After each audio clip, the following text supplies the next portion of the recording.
Hi, this is Jeff White with Life and Living Now, and I wanted to talk today and kind of read something that I had written for our email group with Life and Living Now on Qigong and meditation. As we kind of get started into our talk about the three treasures, and we hear a lot about in the Qigong studies and all literature about the three treasures, and so it bears a little bit of an introduction to what is it. Um, it is both simple and deep at the same time. It can be a very surface thing, uh, or you can take it as deep as you wish to go. But let's kind of look at this. Um, so, in the three treasures, when you read through the Qigong literature and it's traditional Chinese medicine literature, it talks about Jing, Qi, and Shen. And so Jing translates as essence, sometimes vitality, but typically an essence. So what it speaks to is the physical aspects of being. Jing will incorporate the atoms, the molecules, organs, blood vessels, hormones, neurotransmitters, etc. Anything that is energy in a condensed form, so that as to have a manifest substance, that it could be considered to be Jing. So we look at Jing of the three, then we'll say, okay, this is the physical. And anywhere down to the very smallest as well as to the largest. We can extrapolate that out to look at communities, etc. But for our purposes, we want to keep it within, right now, just within the individual. So Qi is energy. That is, the Qigong is energy work. That is what the definition is. Now, it speaks to the supporting energy behind the processes and the processes themselves. There's a number of different kinds of Qi. So, just think about the various types of energy that you may use, your body may use. You have digestive energy, what it takes for those processes, elimination energy, what it takes for those processes, assimilation, into the systems with spleen and stomach and the intestines. Every organ has its own electromagnetic field with it, and so you have all of this sense of energy. Going deeper into Ayurvedic or Chinese medicine, we have the meridians, the nadis, we have the channel, energetic channels through our body. All this is energy. All this is Qi. Our thoughts also are energy and Qi as well, and our emotions contain energy. So when we look at that, it's anything that is energetic. Shen is spirit. Now, with spirit, in this case, Shen includes not only the deepest part of ourselves, but also in traditional Chinese medicine, Shen is going to also speak to thoughts, emotions, willpower. It includes attitude, overall countenance, focus, your personality, etc. So, there's countenance may shine and raising the spirit up, as well as those deepest parts of you. And so one can observe the three treasures are, so to speak, spirit, energy, and then body. So those are the three areas. Those are our three treasures. That's what we have to work with. In each of those buckets, there's a lot of crossover as well, because when the body acts up, it has the hormones, of course, obviously have an impact, and the neurochemicals have an impact on our brain function and our emotions, dopamine, serotonin, etc. We can modify and modulate that through our mind, but it does have a definite impact. Your mind has an impact on its body, its ability to be able to heal, to recover, rejuvenate. Your emotions can have an uplifting effect or a detrimental effect in the long term, etc. So, there's an overlap, but it's spirit, energy, and body. Now, this is similar in my mind to spirit, soul, and body, though the analogy does break down in part, so it's not completely aligned. But for the use, in the use of spirit, soul, and body, now I've used spirit as the deepest part of us. It is what we truly are. Whenever we think about and we talk about spirit in almost a third person, it really means we're speaking out of our ego mind, reflecting back on ourselves, but we're not speaking from our true self. Our true self is spirit. It's our original face. It is our authentic us. The soul's the tool that we use to navigate in this manifest world. It's our thoughts and our emotions, our ego mind. In traditional, Chinese medicines, I mentioned that personality and mind. is considered part of Shen. However, I view that personality, the ego, mind, emotions as part of the soul, with the body obviously being physical. It doesn't really make a lot of difference. Um, for our purposes of our conversation and getting started, it will make difference as we go on down the line, and the deeper that you may choose to go into one or several of those buckets or those categories. But for our purposes of getting started, think of as spirit, soul, and body, Shen, Qi, and Xing, for our three treasures. Now, regardless about how you differentiate between the soul and Qi for purposes right now, it honestly, as I mentioned, makes very little difference. Also, as one can see, as mentioned, there's a lot of overlap. The categories are just simply useful for discussion. Now, it's considered the three treasures are a major consideration and major factors for experiencing a high quality of life, as well as a long life. And it's true if you think about it. If I am cultivating my expression of Shen, if I'm leaning more in and living more with spirit as the foundation of my life, rather than something I do every once in a while and paying attention to it. If the renewing of my mind and my thoughts and the harnessing of my emotions, those are all things that we want to be able to use at the present time. And so all that kind of works into our favor, into looking at what is our quality of life and living. Same thing with taking care of our bodies. We want to be able to live a long and fruitful life, and so we need to take care of our bodies. And most of us wait until we start hitting our 50s and all those life choices begin to catch up with us, but it's wise to start earlier than that. So as you can, one can easily take away any of the mystiques about the treasures when one observes three treasures, or our bodies, or energy, and our spirit. By taking care of our bodies, by taking care of our energies, by taking care of our spirit, we'll enjoy a life full of peace, a life full of love, and a life connected to the one. The treasures help support and reinforce each other. We could also say that differences between the three is in how condensed the energy is. Spirit being the lightest, the least dense, and then physical represents the densest energy. What can we do to build depth and purity in these three treasures? Well, cultivating our energy in the three treasures is not as esoteric as one might think initially at the start.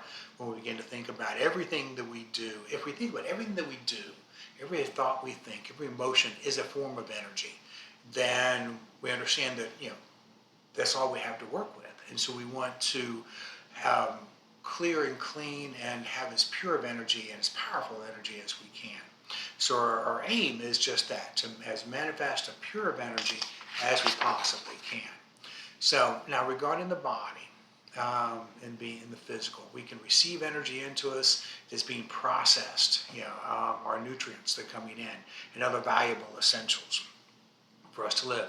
We breathe in the air, we take in food. All of this is a kind of energy, and it's a thing. We want to look at the quality of our food, the depth of the breath of air that we take. That's why we focus on Qigong. With a lot of these deep diaphragmatic breathing, we want to bring more energy, we want to bring more sustenance, nutrients into our body through the air that we breathe. We want to drink water to stay hydrated. We want to drink water to keep our functions, our body functioning properly. We can bask in the sunshine. There's a lot of flack with skin cancers and etc. But still, taking care of yourself and getting out in the sunshine and feeling that vitamin D absorbed into your skin is a good thing, including walking barefoot. Now, I'm a big barefoot fan. But also, I like the way it feels as I'm taking in that energy from the earth. So we'll come back to this in discussion, but it's also a good place to mention that it's just not a taking in of outside energy that we convert to good use, but also keeping an eye to that which may rob us or deplete us of energy. Watching out for these energy drainers is also important. Our lack of sleep. We look at the quality of sleep, but then the lack of sleep can drain our energy. Certain activities, certain foods will drain your energy. And as you begin to eat, to have the best energy, you want to eat more whole foods, less processed foods.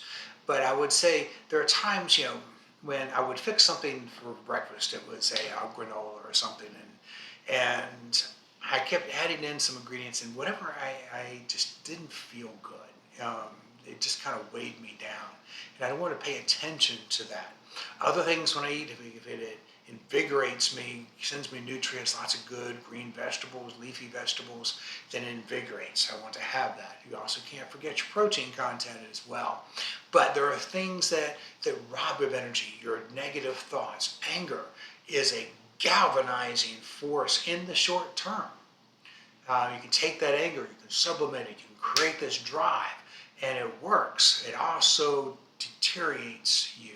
It also tears you down. So anger is not sustainable.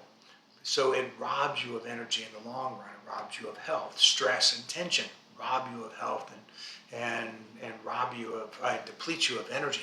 So you want to be able to um, stay in this calm centeredness. You want to act out of love, a sense of non-separation. Um, so going back to our, to other things we want to look at, how do we breathe? Those are also important. So, watching out for these energy drainers, as I said, it becomes important, and each person's going to experience them a little bit differently. So pay attention to that. This is your journey. And so if you get into something, you see, okay, well, I make a note, journal. Whoops, my energy dropped. This was a problem. This worry, this fear was robbing me of my energy and my motivation. All right, let's take a look at that. I was overeating. I was just feeling slothful and lethargic, and I just need to have a nap. Okay, well, let's look at that. Too much of a good thing, perhaps. Let's back off on that. Now, do we consider, as is mentioned, how nutritious the food is, the greater the amount of the real foods, as I mentioned, whole foods, non-processed, the better our body will utilize the nutrients. Do we abstain from high cholesterol diets? Especially for those of us that are getting up in age, we may have a genetic history in our families of arterial issues. We need to be careful with those things. Do we eat fried foods here in the South? Sweets, processed, refined sugar. Often when we crave sweets, it really is your body saying you need the vegetables. So listen to that. The key is to listen deeply to your body. Listen. Your spirit, you will talk to yourself. And remember, the more you talk, if you speak about spirit in a second person or third person, then you haven't quite realized. I will do it as a way of trying to explain in conversation that most people would understand. But when you say, well, my spirit is talking to me, well, no, you are talking to you, and you may be reflecting things in your mind, but the original impetus comes from deeper inside, from your spirit. It's a small point, but becomes greater the more that we move forward with our studies, and how are we led, and understanding that what we seek we already have. It's just we've forgotten it because we're already whole. But that's different. Okay. Get outside, enjoy sunshine. Take care for skin cancers, of course, but take some time to enjoy it. Get that sunshine. Your body needs it. We are made to want that vitamin D and the other good stuff that comes from being outside and enjoying the sunshine. So, as I mentioned, we're getting enough sleep. Is it, of a quality and a quantity that's sufficient for us? Everybody's a little bit different from that. But is it restful? If you have restful sleep, then the next day you're able to think more clearly, respond more appropriately with our emotions, and feel energized. There is an old phrase that says, fatigue makes cowards of us all. And it's very true. I noticed in my life when sometimes I was just working, burning the candle at both ends and running on 4 hours of sleep at night. And sometimes I just didn't have the energy that I needed to take on certain challenges. And sometimes you just feel so fatigued. And it wasn't always fear, but it was just that motivation wasn't there. So take care of your body. Eat good things. Now, as we look at the Qi, then how can we build that up? And then what can deplete it? If we think of our thoughts and our emotions as bits of energy that we are constantly emitting, we can begin to see the importance of monitoring our thoughts. Negative thoughts, fear, anger, rage, envy, jealousy, and other negative thoughts have the effect of polluting and depleting our energy. So negative thoughts and emotions cloud our judgment, they cloud our perception, they keep us from enjoying harmony, and they keep us from enjoying peace, which resides on the inside of you.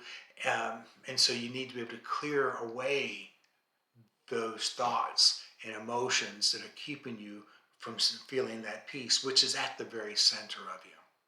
And we use that Qigong as a way of clearing everything out and being able to be centered. All right. So it's a working a little bit, not quite outside in, but mid to outside in, as a way of becoming calm, becoming centered, feeling spirit, moving from spirit, and using that spirit then to inform your mind, your emotions, and your body. All right. We want to maintain kind, open dispositions that are also, but also be strong and be grounded. And a healthy soul is kind. It's merciful. It's wise. It has a sense of humor. It's intentional. It's authentic. It's also grounded, and it's also strong. So, a healthy soul has depth. It has strength to it. It also is inclusive and it's open. Um, in the broadest sense of those words, it looks out, and it looks at things without judgment first, and then it can bring judgment in because we need to have a certain discrimination in our thinking, to use an old word in an old meaning. Now, Shen, spirit, in my mind, this is who we are. So my understanding, my exploration of spirit is that is who we are. It is what we are at our deepest level. We're the waves of the ocean, and the ocean is consciousness, and even that which is before consciousness, and that's what we are. We are one with consciousness. We are one with that which is before consciousness.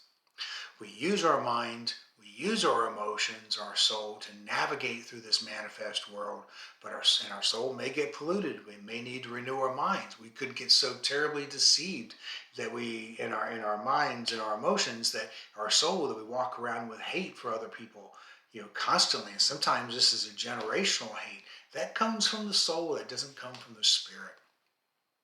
Your spirit's pure. Your spirit is connected to the one. Your spirit is the one, and so you are of that one. So understand that. And so when you get down to that very core of who you are, what you find is peace and harmony already. What you find is a sense of non-separation, love, and that's what you find. Before you get there, you may find all the layers of everything else that you thought it was part of you, or your roles and your beliefs, that created anger and attracted the wrong people in or the right people in. That's just the way that we work with yin and yang and the movement of energy, is that we attract things in and we repel things in, and that's life. That's how we all are. But your spirit is pure. But we want to do things that engage our spirit, that allow us to sit, and that's where meditation is important. It allows you to sit and begin to observe and witness your mind. And the first part of that is begin to see that you are the thinker of your thoughts. You're not the thoughts themselves. So you can take away the energy. You don't have to become attached to those thoughts. You don't have to give it your energy. You can look at it and you can watch and just observe. And you be the witness to those thoughts, and you'll find you'll begin to see the pattern of how those thoughts arose within you, and you'll see how they were linked together through this automatic, it's an automatic memory response, but it's, something triggers a thought or a memory, which then triggers another thought or memory and triggers another one. Pretty soon we've gone on down that rabbit hole of just thinking, that monkey mind, we also call it. So, but when you get into the meditation, you begin to put a pause between that stimulus and response. You begin to focus more on that gap between the thoughts. And that's when you find consciousness. That's when you can experience really who you are before you begin to think. Because who you are is not your thoughts. Who you are is who you are, and when what you think, obviously then it becomes your thoughts. But we forget about that. We think we are our thoughts because we get so enraptured and attached to them. So that's what meditation will do, is create that pause, allow you to see that you do control your thoughts. It allows you to get a glimpse and a deeper experience of yourself in consciousness, all through meditation and all through the Qigong as well. So you'll see that, my version of this, as how I look at spirit, is a little bit different than this level in Qigong. When you get into Buddhist thought and Buddhist nature or the Taoist, then the deeper you go, you'll see that there's not a lot of difference. But I believe in working from where you are, and I see everything as we are one now. So it's a little different than what was described in this level, but I think it's a more accurate description for Shen, for spirit. Now, Qigong looks at the individual and then works to connect the awareness of the personal energy and the harnessing of it from the outside in. And we take in energy, and we work with energy, and much of the literature speaks of raising the spirit. The spirit that is us is always there. We have forgotten who we are, and we mistake the ego mind and the emotions for the spirit mind. And one of the benefits of meditation, as I mentioned, is this slows down the ego mind. It gives us the opportunity to experience our consciousness. It takes time and it takes practice to peel back the layers of who we think we are so we can truly see indeed who we really are. Now, let's address a point very quickly here. The language when speaking of spirit, energy, Qigong can be confusing, but essentially because it tends to see the mind as all, and in this line of thought, see spirit as also incorporated in the mind and emotions, where in my view, the mind and emotions are tools to be used. As we break our attachment to our thoughts and to our feelings, we begin to see that we're part of something deeper, as I mentioned, broader, much larger than ourselves. It is that we want to let lead and guide us. When we realize that we're spirit and we realize that everything about us is energetic, our perspectives begin to change. We are spirit. We are one with all that is. We are one with everyone, and we're one with everything else. There is no separation that exists except that which we create in our minds. When we view ourselves in this light, viewing our thoughts and emotions as bits of energy becomes easier, I think. It also becomes clearer that in order to enhance our power, enhance our ability, then we must develop, refine, and emit clear, clean energy. Anger, envy, fear, jealousy, and such all have their origins in feelings of separation that we have from our source and from others. Remember, and the others are also part of that same source. When we see that we are one, then we are whole already, and our perspectives are altered. We begin to deepen our realization that all we see and experience is connected to us and we to them. I view love as the state of non-separation. When we release the walls we've erected, then we have more connected and a more fulfilled existence. So as we develop our Qigong, our personal power, we watch our thoughts. We want them to be positive. We want them to be truthful.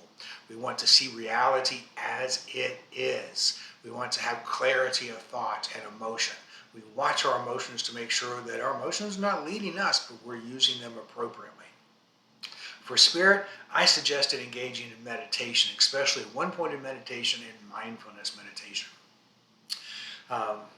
One-pointed is when we either focus on our breath. I tend to use the spot between the third eye, essentially between the forehead. You can use almost anything. There used to be flames. The 60s were famous for contemplating your navel. But honestly, it can be anything. You're developing that ability to focus, and to focus with a laser beam in your thoughts, and harnessing your consciousness to focus that in. Mindfulness meditation is, once you develop that, then you let the thoughts just rise, and you begin to watch the thoughts without becoming attached to them, and you begin to see what thought gave birth to this thought that gave birth to this thought. And then you also begin to see, okay, here's what I really thought. Here's what I linked in my thinking to this issue. And it becomes very insightful. We begin to find that why we think and feel the way that we think and feel, and then we can also release them. Now, I will say, there's a good point in meditation here, and even as we go through our Qigong and movement, sometimes it'll unlock um, things that are distressing. We'll unlock things that maybe we had repressed.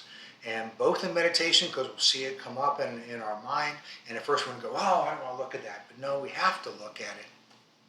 In mindful meditation, we want to look at it. We want to observe it, but we're not becoming attached, and we're not judging it. We're just watching it. We're just looking to see. We're fascinated by it.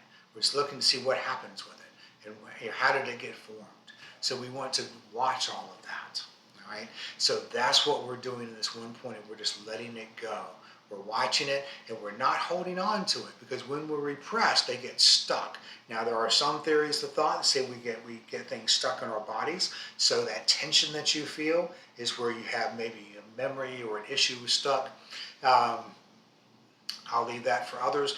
But I do know there are times when we're working with this, and all of a sudden I may feel something relax, and then I will feel an impulse, something to think about, an emotion, something that upset me, something that I did not deal with, and I pushed it away. And unfortunately, it's very seldom the good things, because the good things you experience, the good things you let go through, you enjoy them, you let them be. The things that you don't want to face, you tend to repress and push those away. So when you do it psychically in your mind, you put this somewhere within your body. So it's, you're holding on to these things. And so that's where, as we begin to release this tension in our bodies, we may have floods of emotions and issues and things maybe we thought we dealt with, but we didn't. Excuse me. And so when that happens, don't get upset. Don't go running down the rabbit trail and kind of, examining all these things. Be there, let them arise, let them be. Don't add to them, don't take them away. They will dissipate of themselves, and you'll actually be able to see with some fresh eyes things that happen within those thoughts and emotions that maybe you didn't realize when you were caught up in the emotion of them. So I just throw that out. So, and one of the things we look at with Qigong and with the three treasures of spirit, soul, and body is Qigong is a perfect exercise for working that. It is not a hard, strenuous exercise, although there are parts of hard Qigong where we're stretching our ligaments and tendons and then tensing them. That's different. We're going to do videos on those as well. But we're looking at spirit, we're looking at soul, we're looking at body. And how does Qigong work with all of that? And so Qigong is excellent for connecting spirit, soul, and body together when performed properly. So by properly, what I mean is that, remember that 60% of Qigong is the mind, heart, and intention. 30% of Qigong, in my mind, is the breath. All right? 10% is the posture. Because the postures can change, and they often do. But it is the mind, heart, and intent, and the breath that adds and cultivates and deepens that Qigong.